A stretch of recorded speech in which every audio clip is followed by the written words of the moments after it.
about the potential for this campaign to turn enough votes to threaten the hold that the president now has on the one-third of the Congress that is necessary to be able to overcome to sustain a veto, I should say, by Congress. And the reason that I'm so worried about this is that the president is in a position where he must defend the agreement with one hand tied behind his back. And what I mean by that is that he must make a defense of the agreement while conceding the main point that the campaign is hammering away at day after day, which is that the agreement is going to terminate after some years, 10 years for the major limitations on the Iranian nuclear program, 12 to 15 years on some aspects of it, but it will terminate, and after that, the argument is being made by the campaign, and you will hear this day after day, that Iran will be within weeks of being able to develop a nuclear weapon. Now that, of course, is misleading in the extreme, and here I come to the point of the lies that are being made. But the point I want to make at this point is that the president has weakened his defense against the assault on the agreement by conceding that, yes, Iran wants to get nuclear weapons, and the way that we're preventing them from getting nuclear weapons is through this agreement.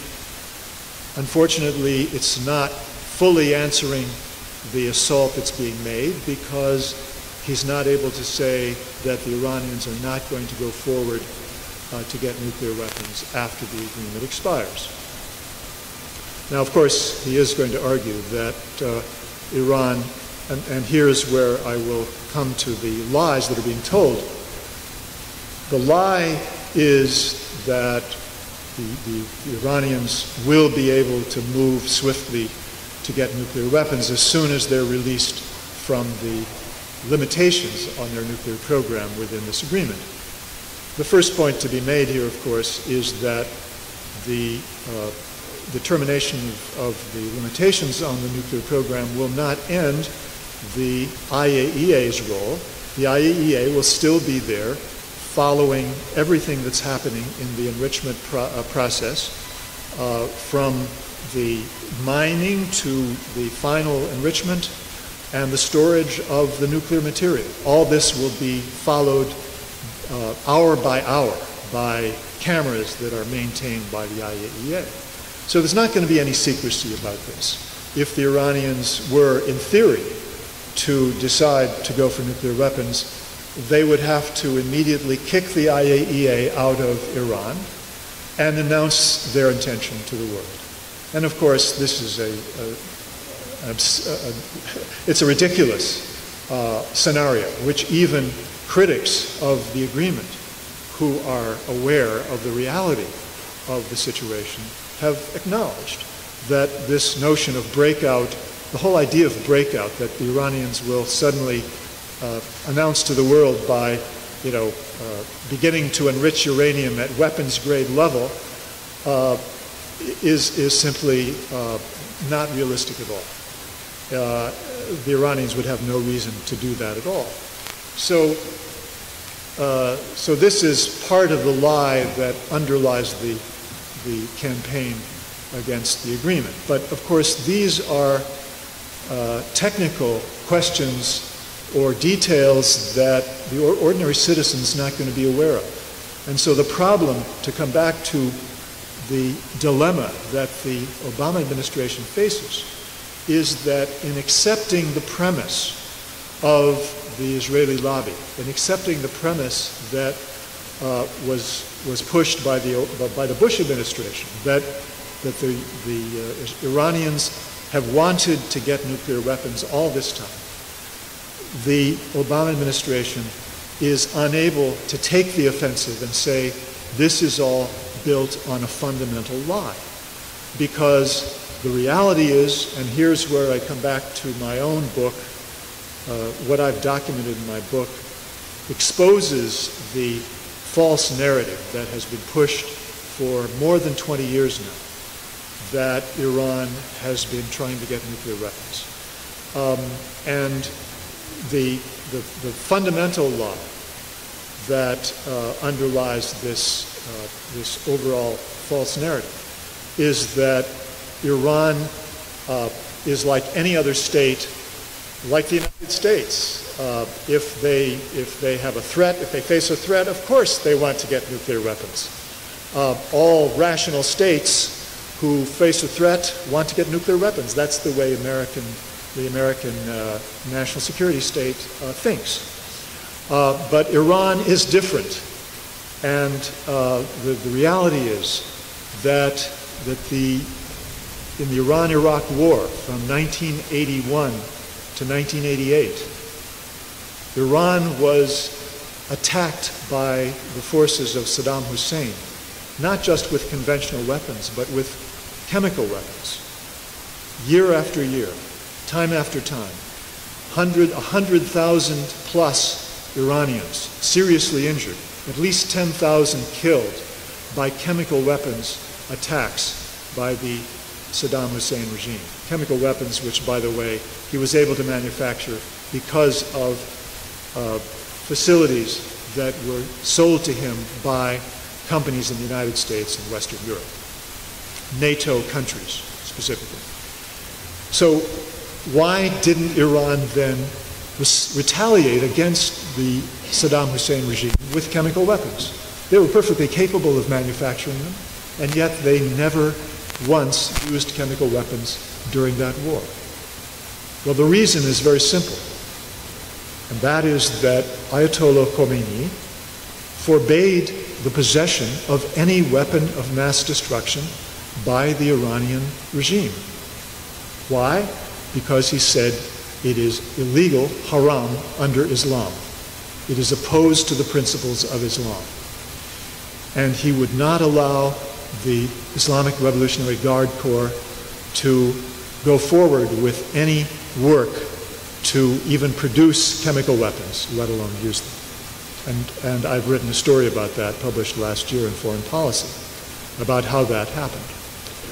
But this whole episode in the history of Iran has been expunged from the accepted history, from the official history, from the unofficial history, which has been retold over and over again by one administration after another and by the news media year after year, one layer upon another. And that's part of the reason why you have this adoption by the Obama administration of such a monstrous lie that could have been easily refuted had the Obama administration officials made the slightest effort to do any historical research. It didn't take me more than a few weeks in writing my book, in doing the work on my book, to delve into the history of Iran's policy to find out what the truth was. All you had to do was have a slight interest in the truth. But that was not the case for the Obama administration. So the second lie that continues, this agreement is full of loopholes. And the most basic loophole is that Iran will have so much time to discuss a request for a visit, an inspection visit to an Iranian site, a military base or another site, where they are suspected of doing something in violation of the agreement, that they can erase all of the traces of their work on a nuclear weapon from that site. The agreement allows up to 24 days for discussion within the Joint Commission, which is set up to resolve disputes about the implementation of the agreement. And the campaign against the agreement is arguing that 24 days is so many days that the Iranians will have no problem cleaning up the site and eliminating all traces that could be picked up by an IAEA delegation carrying out their inspection. Well, this is, again, a monstrous lie, an obvious lie, which is so easily refutable that all one has to do is do a simple internet search, as I did recently when I did a story about this. And I did the story because the former head of Safeguards Department of the IAEA, Olli Heinonen, a Finnish national, has recently picked up this argument that 24 days is too long a time because the Iranians will be able to clean up the site and eliminate the traces that otherwise would be found by the IAEA. And that's really quite surprising to me, because what I found in an internet search is that 2 years ago he told Reuters that, no, it would be really very difficult to clean up a site so that the IAEA wouldn't be able to find the traces of whatever was done there. And the same article that quoted Olli Heinonen 2 years ago quoted the head of the IAEA laboratory, who said that it's impossible, it will not be possible to hide traces of work that had anything to do with the nuclear weapon. We would find it. We have instruments that will be able to pick it up. So this is simply not going to be possible, regardless of how much time it takes, how much time elapses. And indeed, in my book, I point to one occasion in 2003 when the Iranian Atomic Energy Agency, just before the beginning of negotiations which were to take place between Iran and the European foreign ministers, wanted to have one more test of centrifuges to introduce uranium into centrifuges in one of their workshops.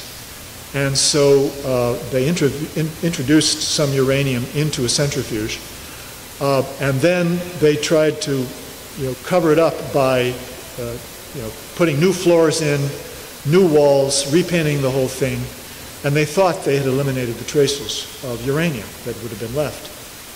But they didn't know. What they didn't know was that the IAEA lab can detect particles of uranium up to 1/trillionth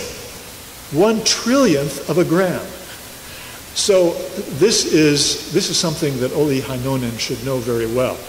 And I think it's safe to say that he's not being honest with the public in his statements, and that even more so, the people who are behind this campaign are being totally dishonest about this argument.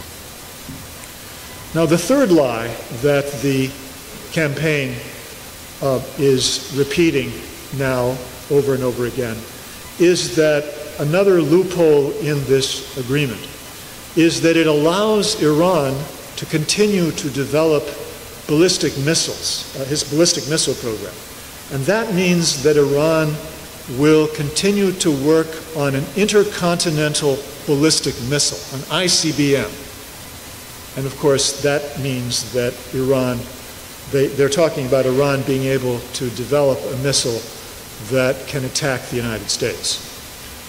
Now that's another absurd lie, which can be so easily refuted that it's really, to me, it's astonishing that they would believe that they could get away with it.